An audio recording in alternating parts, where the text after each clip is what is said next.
That little Is it a wedding or something? I know, right? Well, thank you so much, everybody, for coming out this evening and joining us for this cause. We really, really, really appreciate it. We sent this out on short notice, and it's amazing to see everyone come out. And we hope you guys enjoyed the meal. And Yes, we did. and please give an applause to the chef. Yeah. Thank Right? you. And she spent all night, all day prepping this food. Okay, you should have seen her a few hours ago. She was barely even walking. Okay, so she's in good spirits and she is charged up because of the cause and the reason why we've all come together for this amazing food, which is to support our school in La Pointe, Haiti. Okay, so my mom will tell you a little bit more about her journey, but the whole purpose of this cause is to support a school that my mom inherited in 2010. And I went out there in 2017, and it was a culture shock, I would say, at the least. Because coming from our comfortable American lifestyle, and you enter into a third world country, it's a pretty shocking experience. You know, once you step off of that plane, you know you're no longer in the Bay Area. You know, once you get off of that plane. You started crying. I did, you know, and I brought the tears came to my eyes because at one point you can just see like, wow, like what history and what politics and all this stuff, you know, coming together has done to just a group of people that's just trying to make a way for themselves, you know. And it was very eye-opening to me, and it really touched me, and I wanted to be a part of my mom's journey in a more impactful way. And so this is the reason why we started this nonprofit a few years ago, because my mom has been doing this since 2010 without a nonprofit, without any support from anybody other than, you know, her family and, you know, and people within the community. And even that didn't even go as far as we really needed it to, you know. But once I went to Haiti in 2017, and I realized just how much work my mom is really doing out there on the soil, on the ground, and these people, like, they need someone like her, just to have a heart, just someone that shows that they actually care. You know, because these people are forgotten about, and my mom will tell you, like, these people won't have a way to really reach out and say thank you to you. You know, the only thing they can do is really just take the love that my mom has and just take that and run with it and try to, you know, make the best, you know, of their situation the best way they can. And because of my mom and her efforts, that's possible. And because of you guys and any other donor, anyone else who decides to join us on this journey, it makes that possible. And you never know. I mean, creating a more balanced world community where we can all participate in these economics, you know, is, I think, you know, something that we should all champion. So I'm just going to go ahead and let my mother speak and just share a little bit about her journey, the cause, and why we're all here. And I will hand it over to Madeleine Accius. Yes. Thank you everyone for coming. As you all know, my name is Madeleine. I'm from Haiti. My journey didn't finish here. My journey started in Haiti. I grew up in a family. My father was a farmer. I grew up well. I didn't have to come here at all in the United States. As a matter of fact, if I remember, I didn't want to come at all. Because after I came back from Colombia, because I went to school in Colombia, Bogota, after I came back from Colombia, I went back. My mother died. My father passed away at the same time, almost 1 year apart. And then my people that was living, my brother and my sister that was living already in New York, they said, what are you doing over there by yourself? But I didn't want to come. They said, you have to come, you cannot stay over there by yourself. So I came here in 1981.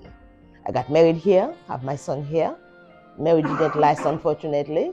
Because, you know, the reason I said to people, the reason my marriage didn't last, it's because I was a kept child. Everything, I went to school, my parents took care of me, sending me money to Colombia. I didn't know what it's like to work. I never worked. I never worked in my life. You were kept. Your family keep you. They have money. They took care of you, send you to the best school. At 6 years old, I was sent to a boarding school. I didn't know anything about. I have made upstairs maids, downstairs maids. What else do I know? I don't know about jobs. So therefore, my first job, I had it when I was 33 here. First time I work in my life. Didn't know anything about work. But I always loved people even when I was in Haiti because we had so much and the other people didn't have much.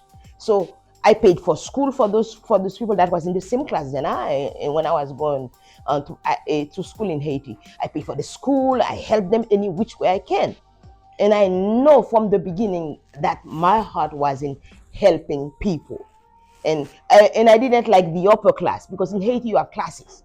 You have the upper class and the lower class, the haves and the have-nots. But I always loved the have-not. I don't know why, but the have-not. That's the people. Those people I love. So I understand when I came here. I got married here after I had Michael. My marriage didn't work, so I started working at Macy's.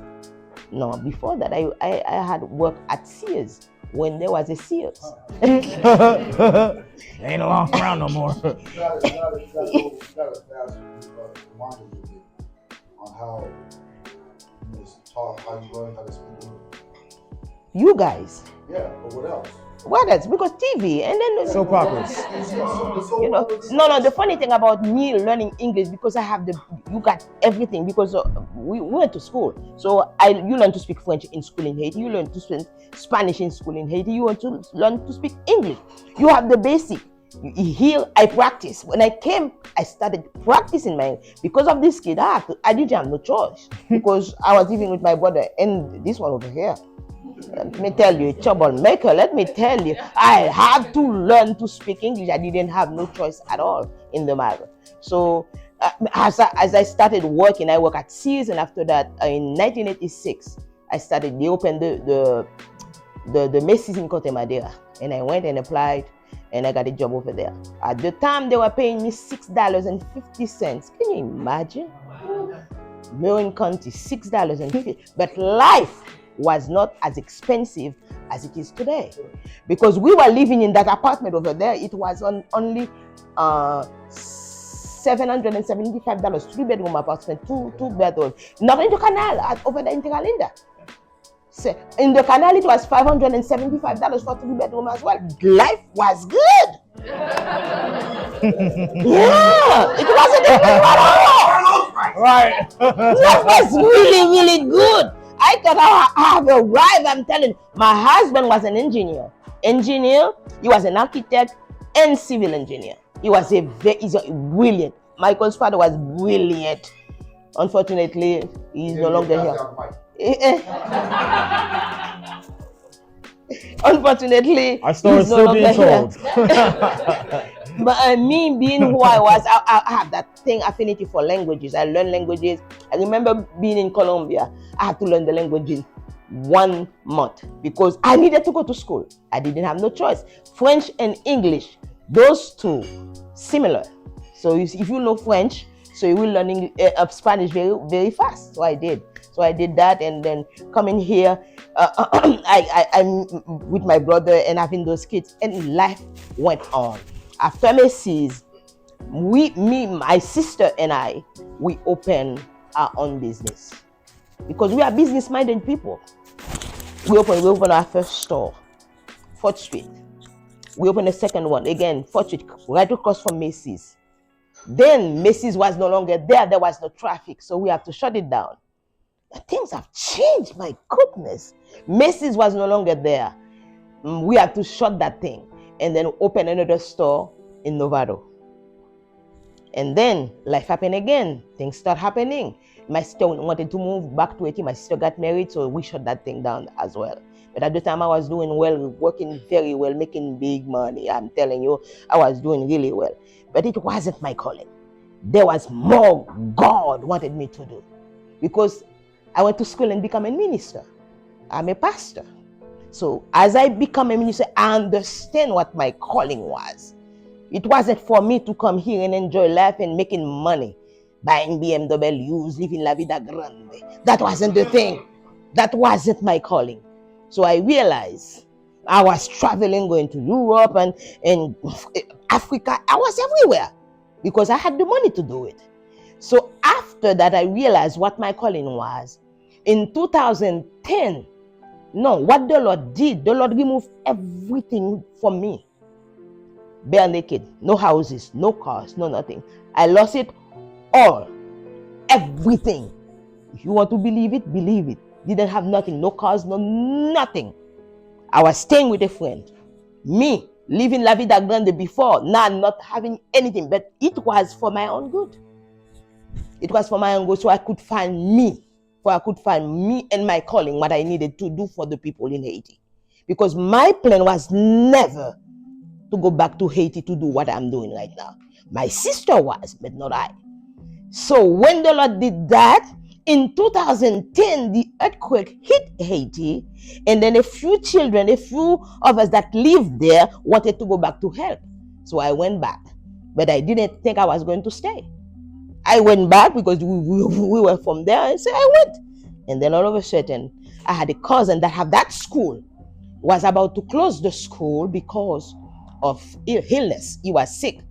And I heard, when I went into prayer, I heard it. Take it. That's your mandate, that's your job, that's what you're supposed to do.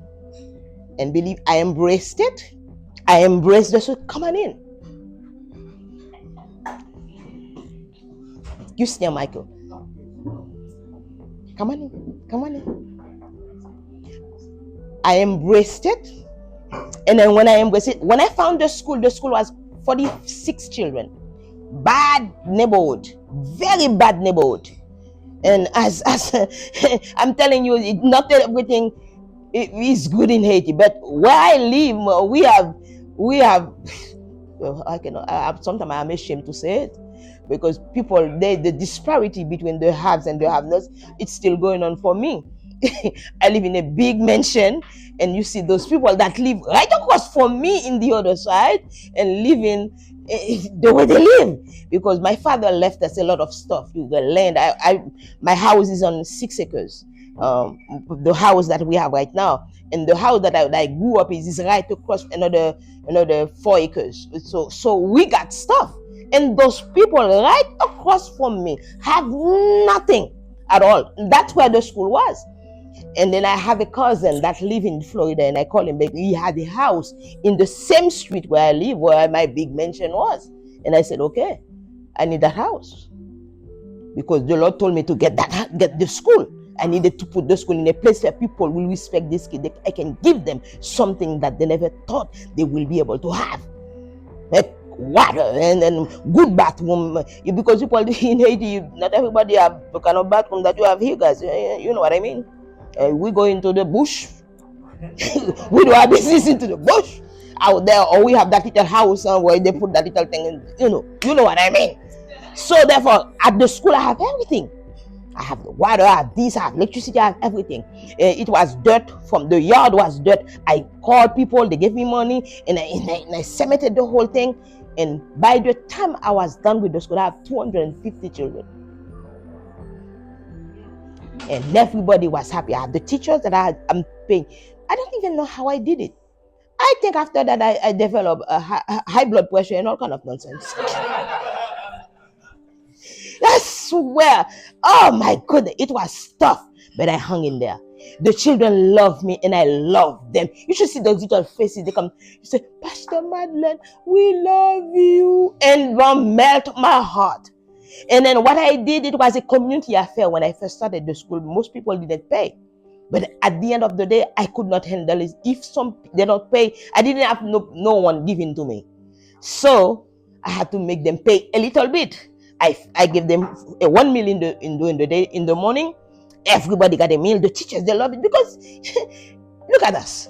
This is the food that we just had. Do you know people in Haiti, they might spend months. The only thing that they can have is something we call fritai. They call it a pate corde. That's all they can afford for the whole day. No big meal, no meat, no nothing. Nothing like that. When I went to Haiti, I didn't feed only the school. I took care of the community. It's not about the school. When people give me money, they think it's for me. It's not for me. I took care of the school and the community. So many people are in needs, I'm telling you, and watching these people, they cannot pay their children. And then the funny thing about Haiti right now, things have shifted so much, because way back when I remember growing up, everybody was married. They have a mother and a father in the home. Not anymore. Everybody are shocking up having babies. And people, they don't have one. You give them one, and you didn't take care of that one. They go to somebody else and give them another one. By the time you see them, they have 7 for 7 different fathers. And that's how they do. They go around, and you see all of these children coming to the school with one mother, no father. No, those fathers, they don't take care of these kids. They don't take care of these kids. And you have a school full of children that need help, that need food, that need clothing, that need medical assistance, and nobody's there to help them.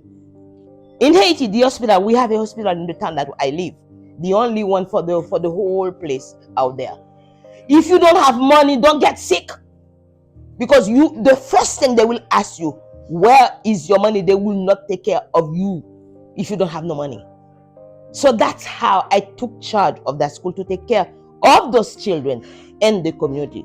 We have big farm, and I feed them with what I have. I do what I can, but it's not enough. I alone cannot do this. I alone cannot do this. It's such a wonderful thing to help. People doesn't understand helping, the joy that you experience when you give to somebody that you know that will never be able to say thank you to you, or to do anything for you. Because I do it selflessly. I do it with love. I do it because that's my heart. This is why Michael called the foundation. How do you call the foundation again, Michael? Academic Hearts Foundation. Because it's from the heart. It's from the heart. It's from the heart. Look at the students and those teachers. Sometimes I have a hard time with them because I don't have the money to pay them. And they have a family. They need to take care of that family. And most of the time, I really don't have the money to pay them for the services. And it's tough. It's tough. It's hard. But I still hung in there. Michael, my son, helped me a lot. My sister Louise, she's not here today. But let me tell you, she has done great things for the school. But the good thing about the school, academically, we used to be number 1. Because I have problem paying the teacher, I become number 2. And I pray that I go back to number 1 again, if I can receive the help.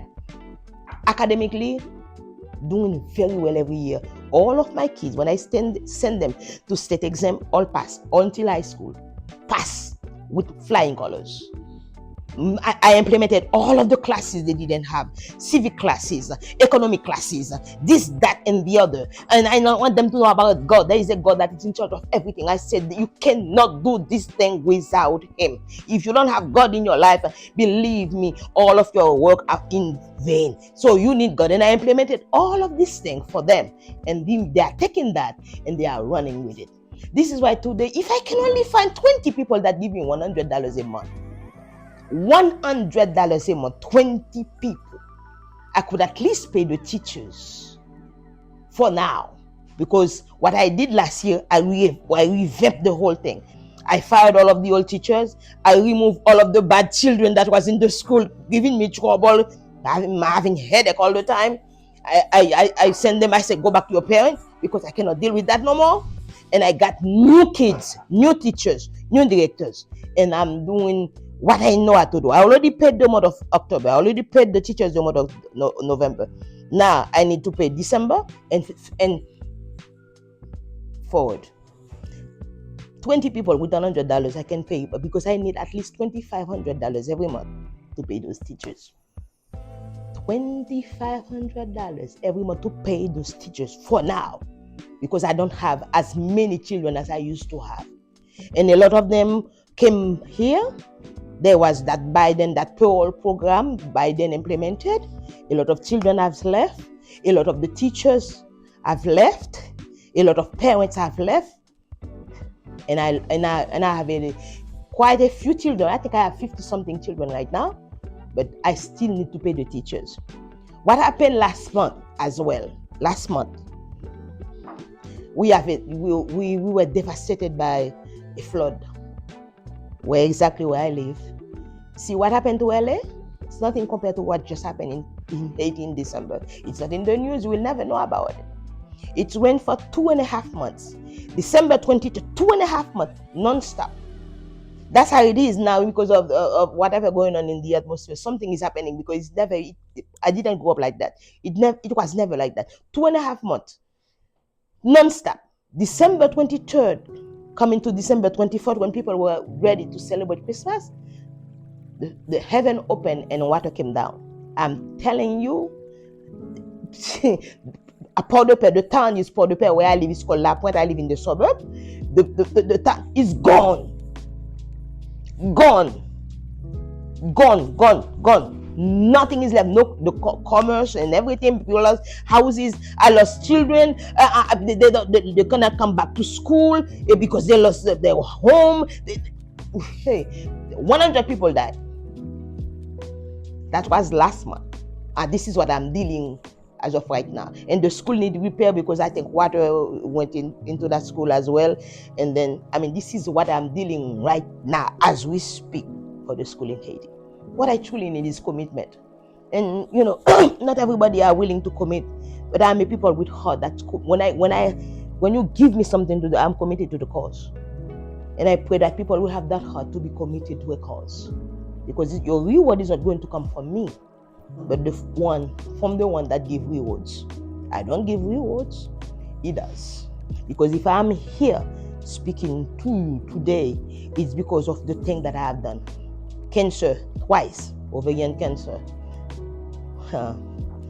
Believe me, if it wasn't for him, I would not be here today. Melanoma, caught on time as well. They said I'm not supposed to have melanoma. I don't know what that thing came to say to me. I'm telling you, but I had it twice. Big surgery as well. 2016, 2018, I had to deal with all of these things. But God kept me. I'm still here today, so I can talk to you, my beautiful people, to tell you there is a world out there that needs your help. And there is that children that you can shape for a better future. Because Haiti, if you hear in the news, is a mess. You got a bunch of thieves, people that don't know nothing about country, that they come to take, steal, and destroy. That's what they did. And then we need to raise children that are going to come and take over and be a better person, be somebody that's come and change the country, change the neighborhood, change the community, be there for another, pay it forward. That's what I want. That's what I want to do. And when I'm there, I'm hands-on. As you see me cooking, I do the same thing in Haiti. Ask anybody. I do the same thing. I go to the school and I cook and I clean. If I have to clean, I clean. If I have to wash, that lady come to my house and say, Pastor, my hair is not combed. I don't know nobody. I said, come on. I brought her to my house, in the bathroom. She never saw any bathroom like that. For the first time she saw a bathtub or something like that. I put her in the tub and I bathe her and I comb her hair. That's what I do. This is how you take care of people. You cannot be standing up there all almighty and the people down there are suffering and then you think you cannot do it for them. No. That's what I do. This is me. This is who I am. And I pray people will see the world that we are living in is changing. Things are not the same anymore. We need each other. Because you never know, one of those children that you help one day might be a big doctor, so might help your children or somebody that you know. You never know. The world is very small and the world is changing. The effigy on the flag of Haiti said, "L'union fait la force." Together, we can accomplish great things. That's what it says, together. It's all about being together. It's not about color. It's about us being human beings, being of one race. Because I remember when I read the Bible, there is only one race. There was no white, no black. He said that to me and I believe him. There is no such thing as black. There is no such thing as white, yellow. It's only about the human race. We all are one. You point your finger, there is blood coming out. It's red. Mine is red as well. Whether you are white or not, blood. There is no blue blood. It's all red. So therefore, we need to help each other for a cause that is deep to your heart. Let's together, as one, unite ourselves and help academic of hearts. Thank you very much. Amen. Amen. Amen.